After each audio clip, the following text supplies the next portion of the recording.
delving into the Hebrew scriptures, particularly the Torah, with a qualitative research lens reveals an astonishing depth of mystery and reverence. While conventional views may depict the Torah as an ancient scroll, a symbol of tradition and solemnity for religious adherents, its scientific aspects are starkly illuminated when analyzed through a computational database. Building upon our initial, straightforward examination of biblical Hebrew, we now embark on a deeper, more comprehensive biblical analysis.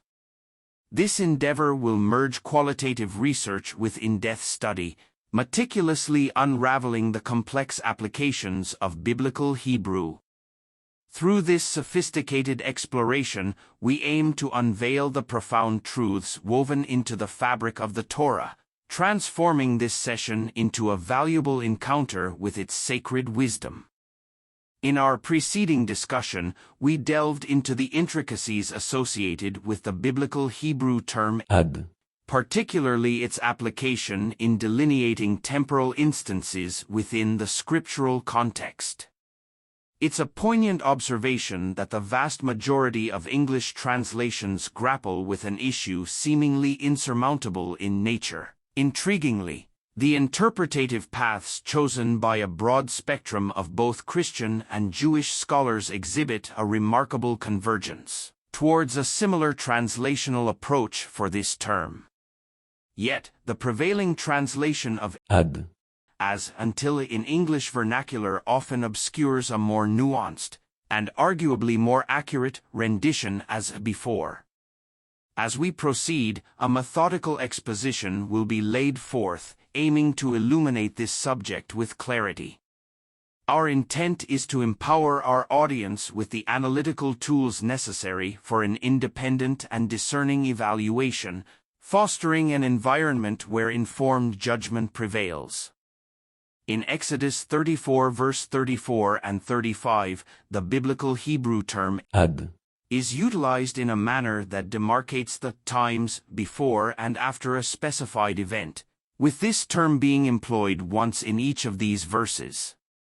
Specifically, ad acts as a pivotal marker delineating the moments Moses enters into the presence of the Lord from those when he exits to disseminate God's commandments to the people.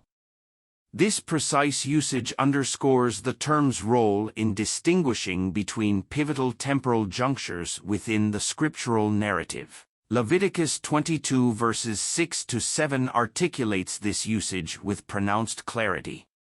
The phrase, until evening, as rendered in English, might suggest to readers that it encompasses the evening, potentially leading to an interpretation that one remains in a state of uncleanness through the evening after encountering impurity. However, the directive in Leviticus 22 verse 6 is precisely elucidated by the subsequent verse 7, which clarifies that cleanliness is restored with the arrival of evening. This instance reveals how the Torah, employing the biblical Hebrew term ad, incisively delineates between periods of uncleanness and the evening. It exposes the challenges inherent in affording English translations undue authority in the exegesis of Torah passages. It underscores the imperative of utilizing these translations as merely instrumental in navigating the depths of the Hebrew Bible. The employment of the biblical Hebrew term ad as a delineator between the evening and specific moments acts as an exacting benchmark, functioning as a finely honed, two-edged sword that deftly separates the periods before and after ad. This method, reiterated for its critical role in distinguishing between the evening and designated times, is systematically utilized throughout the Torah. It appears once in Exodus 12 verse 18, then in Exodus 18 verses 13 to 14, followed by 9 occurrences in Leviticus 11, 15 in Leviticus 15, and further in Leviticus 22 verse 6 and Leviticus 23 verse 32, with an additional 5 mentions in Numbers 19. Each instance uniformly adheres to this discerning application, showcasing the meticulous nature of scriptural language.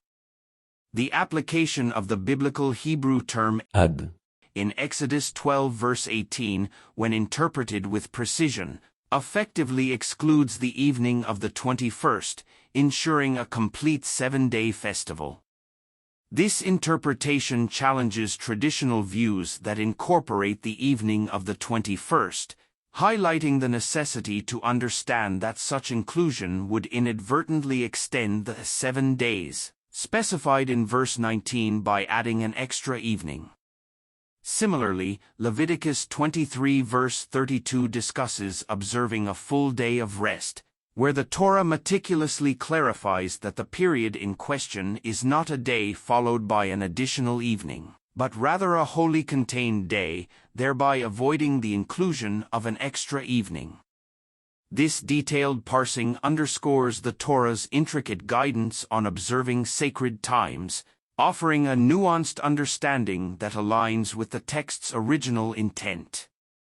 As humanity progresses from conquering nations on horseback to soaring through the skies and venturing into space, our approach to interpreting the Torah faces a similar evolution. Traditionally, we have fragmented into numerous sects, each adhering to interpretations revered by respected individuals. Moreover, methods of interpreting the Torah have often incorporated texts beyond the Bible itself. This raises a fundamental question: isn't the Torah the cornerstone and foundation of all our scriptural beliefs? The implications of granting interpretive and theological authority to texts outside the Bible are profound and warrant serious consideration. The history of the Hebrew Bible's digitalization is no longer a novelty. It marks an era where we can now employ an objective, scientific, and sophisticated approach to uncover clearer interpretations of the Torah and the Bible, using the texts to teach themselves. Faced with this crossroads, what choice will you make? To Torah or not to Torah, that is the question.